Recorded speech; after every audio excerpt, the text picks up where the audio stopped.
Hey guys, today I'm doing lesson 22's short story, which is a fable. It's called The Grasshopper and the Ant, and it's an Aesop's fable adapted by Margatha Rabe. A fable is a short story in which a character, usually an animal that behaves like a person, learns a lesson. So we're going to look at the story's message at the end of this, okay? So let's get started. Grasshopper loved to sing and play his fiddle. He played quiet songs and thunderous tunes. Sometimes Grasshopper played frightening music. Then he would hop around in a dramatic way. That's when he caused accidents. One time, Grasshopper jumped into a pile of grain that Ant had spent all day collecting. The grain scattered across the landscape.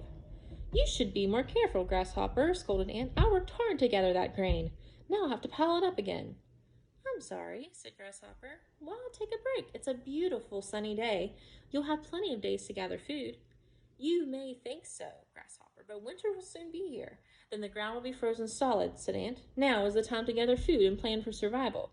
You should take a break from playing and do some work."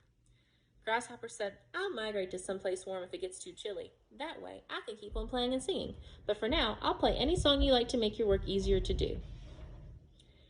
Weeks later, fat flakes of snow began to drift from the sky. Grasshopper shivered. It was so cold that he could hardly hold his fiddle. Grasshopper looked for food, but the ground had turned into a blanket of white snow. "What will I do now? I can't find food, and it's too cold for me to go far. Maybe Ant will help me," thought Grasshopper. Grasshopper trudged through the snow and knocked on Ant's door. "Will you give me food if I sing and play for you?" asked Grasshopper. Ant said, "Yes, I will. I worked hard the rest of the year, so now I'll have time to relax and have fun." So the moral of the story, or the lesson of the story, is that there are times to work and there are times to play. So let's talk about the text itself.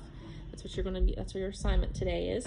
So it's Grasshopper or Ant. In The Grasshopper and the Ant, Grasshopper likes to play and Ant is always working. Are you more like Grasshopper? Are you more like Ant? Or are you a little bit of like both? So write a paragraph explaining your answer and give me some examples as to why you might be like the Grasshopper or why you might like to be the Ant. Okay? Go ahead and get started, guys.